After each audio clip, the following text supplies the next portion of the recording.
पाकिस्तान पे हमला तो भारत की सेना ने नहीं किया था, धर्म पूछ करके गोली मारी थी।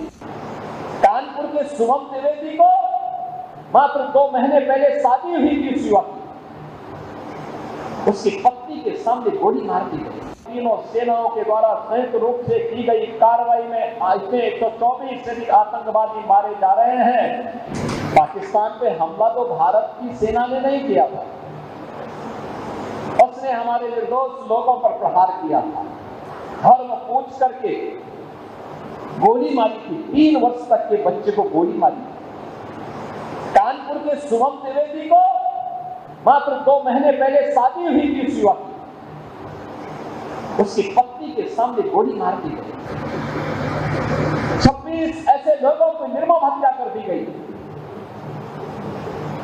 और उसके बाद 24 के बदले 124 लोग भारत के बहादुर जवानों के, भारत के तीनों सेनाओं के द्वारा संयुक्त रूप से की गई कार्रवाई में ऐसे 124 से अधिक आतंकवादी मारे जा रहे हैं।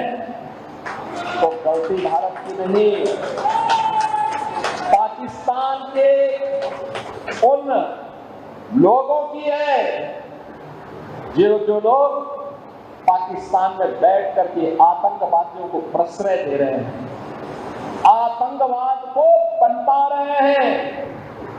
और ये आतंकवाद मैं विश्वास के साथ कहता हूं, ये पाकिस्तान को ही ले डूबेगा। ज्यादा दिन नहीं रहे पाकिस्तान के पास।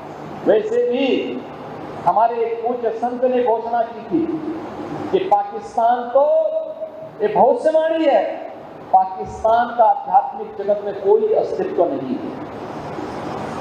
और याद रखना, जिसका अपना वास्तविक अस्तित्व न हो वह कृत्रिम होता है, और कृत्रिम कोई भी चीज होगी उसकी एक निश्चित लाइफ होगी, उससे ज्यादा नहीं।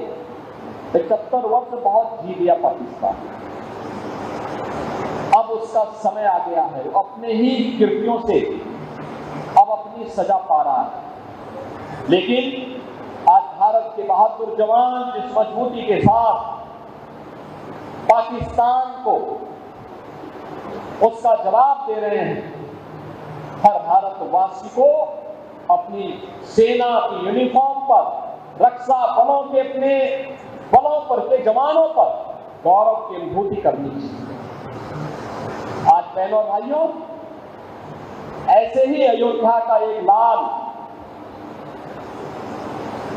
भारत के पूर्वोत्तर राज्य की सीमा पर रक्षा करते हुए शहीद हुआ। मैं इस अवसर पर शशांक तिवारी जो लेफ्टिनेंट के रूप में वहां पर कार्य कर रहे थे, भारतीय सेना के जवान थे, उनकी शहादत को नमन करते हुए विनम्र श्रद्धांजलि अर्पित करता हूं और परिवारजनों के प्रति अपनी संवेदना भी व्यक्त करता हूं। हमारी सरकार ने तय किया कि हमारी सेना हो या अर्धसेना, देश की सुरक्षा के लिए या आंतरिक सुरक्षा के लिए जो भी जवान शहीद होगा, सेना अर्धसेना बल के लोग तो उस परिवार को सहयोग करेंगे ही। हम राज्य सरकार की तरफ से भी उस परिवार को 50 लाख रुपए की नगद सहायता देते हैं, परिवार के एक सदस्य को सरकारी नौकरी भी देते हैं और साथ साथ उस जवान की स्मृति को बनाए रखने के लिए स्मारक का निर्माण भी हम लोग करते हैं। बहनों और भाइयों, हमें इस बात को याद रखना होगा कि सनातन धर्म के कारण ही हमारा वजूद है, हमारा अस्तित्व है।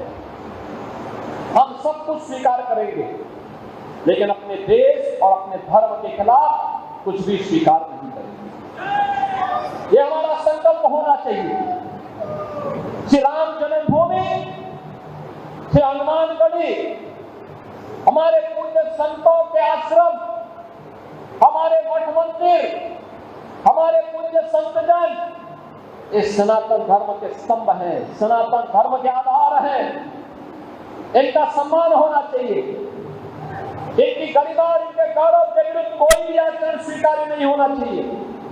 और इसीलिए डबल इंजन की भारतीय जनता पार्टी की सरकार पूरे देश के अंदर विकास को विरासत के साथ जोड़ करके कार्य कर